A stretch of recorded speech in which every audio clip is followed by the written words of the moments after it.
Hello everyone, I'm John and this is Just a Gearhead. And in this episode we're going to restore the steering wheel for the 56 Buick. Anyways, stay tuned.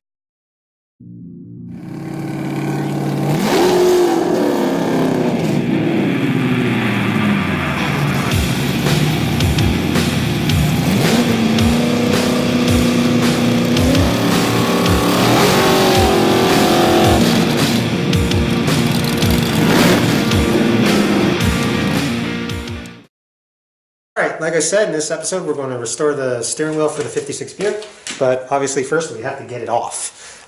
Basically it's cracked in a few places. We're going to go through how to repair that and paint it and whatnot. Alright, so hopefully you guys can see from there. There you go, that'd be better. So the first thing we got to do is get the little button off the center. Simplest way to do that is flat blade screwdriver. You just kind of pry at the edges. And once you get an edge up, you can pull on both sides, and it should just pop out. You may need two screwdrivers to get it started, probably on a couple sides, but it should just pop off fairly easily. And then underneath, there's a nut and these little claw things that hold on the button. Inside there, there's a nut, should be 3/8. And this, when you spin it, moves the whole unit, the claws and everything. And underneath is the spring and a retainer, and there should be a plastic washer, which probably just went flying because I wasn't paying attention. Ah, there it is. So keep those for later. This is what I was unscrewing. It's the little thing that holds on the emblem. Now under that, you got another plastic washer. Now down here, there's the contact for the horn, and inside there is a nut holding that on, and I believe it's a 1-inch nut. Oh, maybe, where'd my 1-inch go? Oh, it's in the pocket.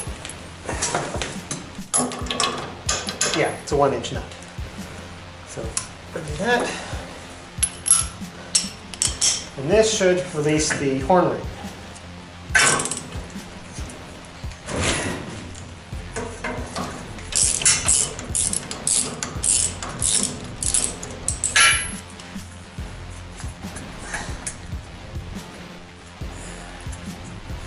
Oh, come on.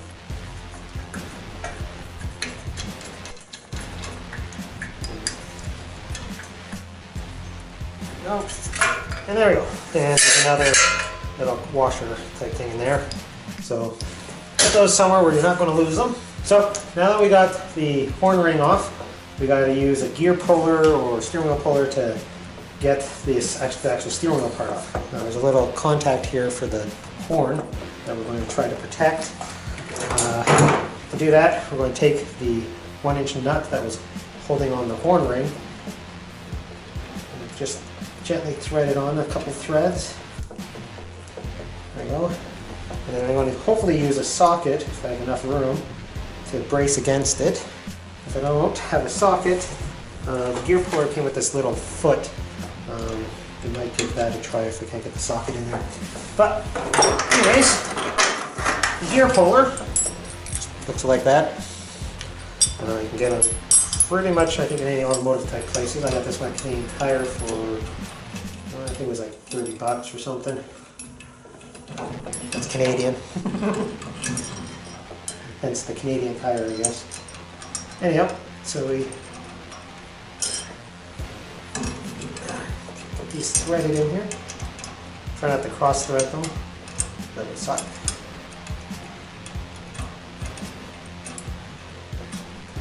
Let's not cooperate.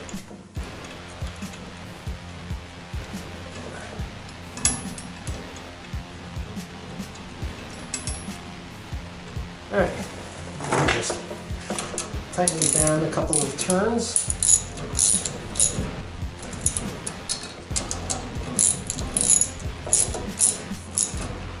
we go. Now, let's see if I can get this socket in there. Yeah, okay.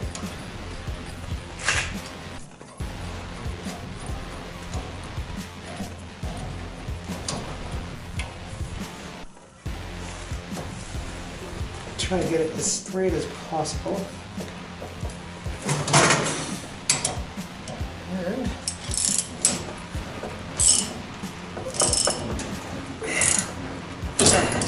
all right, I think that got it loose. Looks like it. There goes the socket.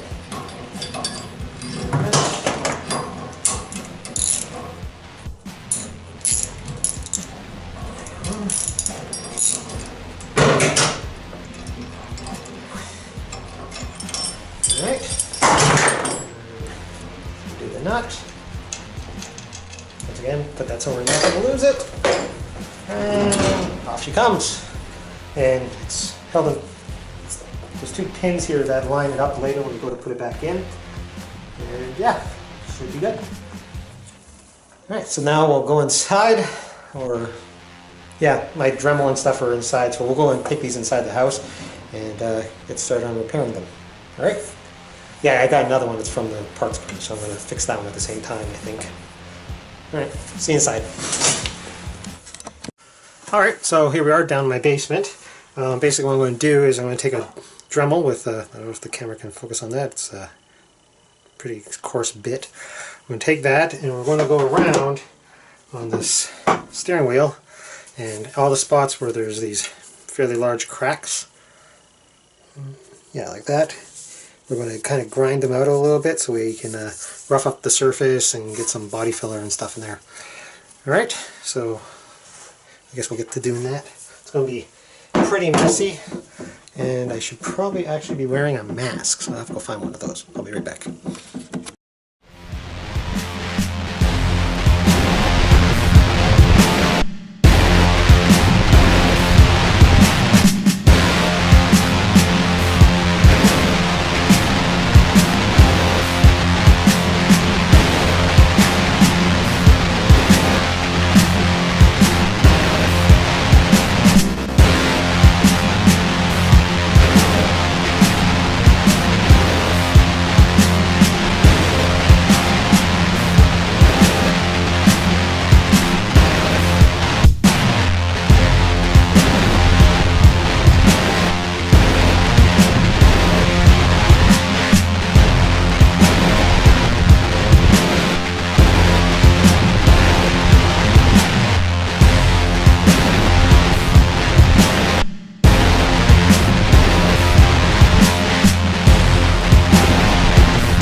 So we're done with the dremeling out and gouging out the cracks and making them bigger so we can fill them. Now I'm going to mix up some fiberglass Bondo, reinforced Bondo to fill them. So once again, that's kind of what you're looking at. I widen them all out. Some got pretty big. This spot cracks a lot where the bar meets there. So yeah. So now we have, like I said, I'm going to mix up some fiberglass reinforced Bondo. Yeah, this one's the short strand reinforced fiberglass Bondo. Once again, yeah. Alright, so we'll mix up a quick batch of that and we'll go around and fill it in.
Alright, so it's actually the next day.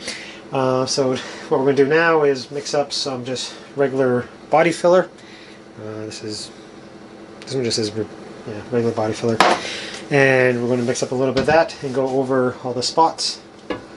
So yeah, we'll do that, and I'll probably put it in fast forward and stuff, because you guys just don't need to see me put body filler on, sand it off, put it on, sand it off. But yeah, that's kind of what we're going to be doing.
Alright, so that is the regular body filler, so we'll let that dry, and then we'll come back and sand that. And like I said, I probably won't, I'll just do it in fast forward, or only to show you one of the steering wheels like I did with the filler.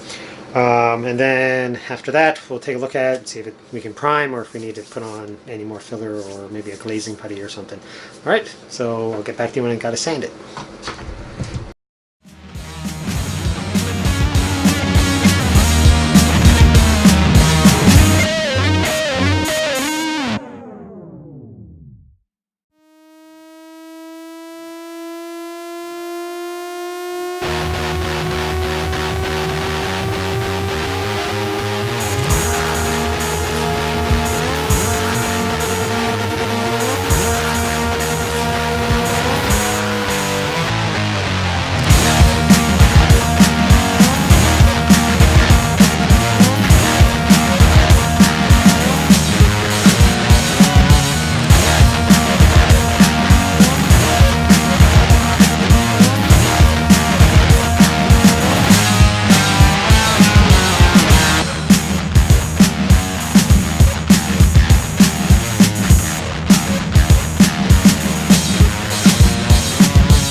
Alright, so now all the sanding is done, and we're going to do a little quick cleanup in here, and then I'll spray on some primer. Gone over them, cleaned them with a paint prep, and we're going to use Duplicolor's primer filler to go over them because there's still some fine scratches and stuff, and this should help fill them. And we're going to do probably one light mist coat and then one good medium coat or so, and see how it looks.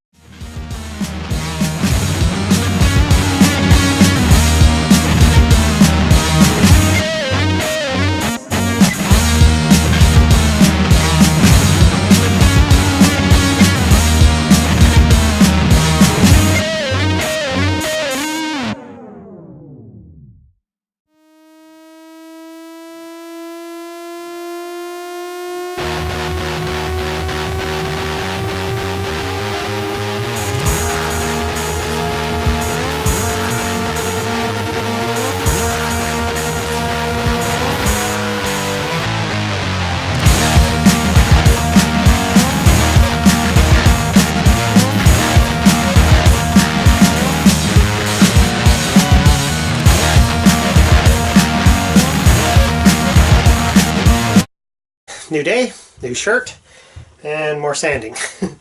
So basically I've gone around and I did a layer of glazing putty, and I sanded it once. I went down and did a second layer of glazing putties because I found some more low spots and scratches I didn't like. So I'm going to give that a quick sand, and then we'll do a quick cleanup and prime with, I think it's a primer sealer this time, and because we got some bare spots where the plastic showing through, we got some prime spots and we got some glazed spots. So we're going to use a primer sealer to seal it all up. And then, yeah, so we'll get started on that.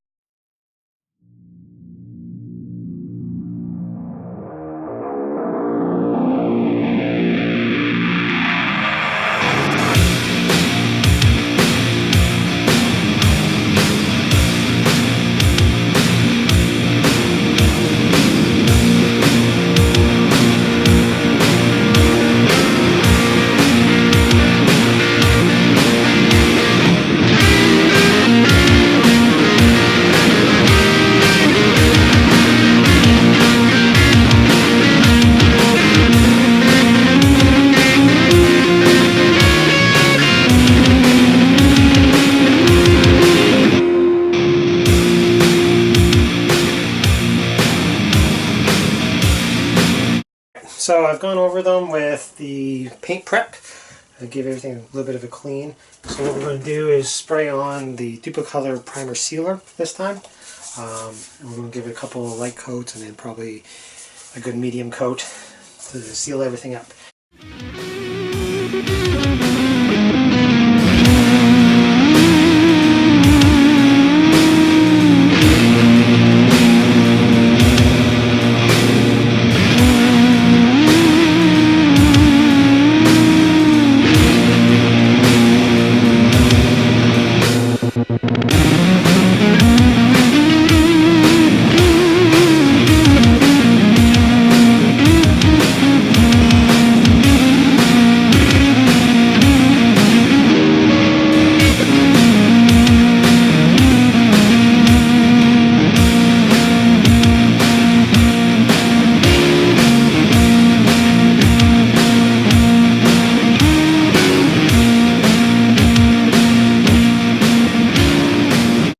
So the primer is dry, so we're going to go over it with some paint. I'm going to use Duplicolor Perfect Match. It's black metallic, and I think it's a GM color. So we're going to spray a few coats of this on, and then we'll spray on a few coats of clear, and then once it's dry we'll take a look at how it looks.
Okay, here we are, all finished up. I did 2 coats, or actually it was 3 coats of black paint and 2 coats of gloss, clear coat.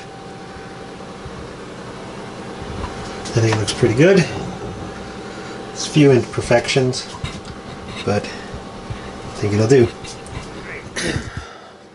Alright, so that's that episode of restoring a steering wheel.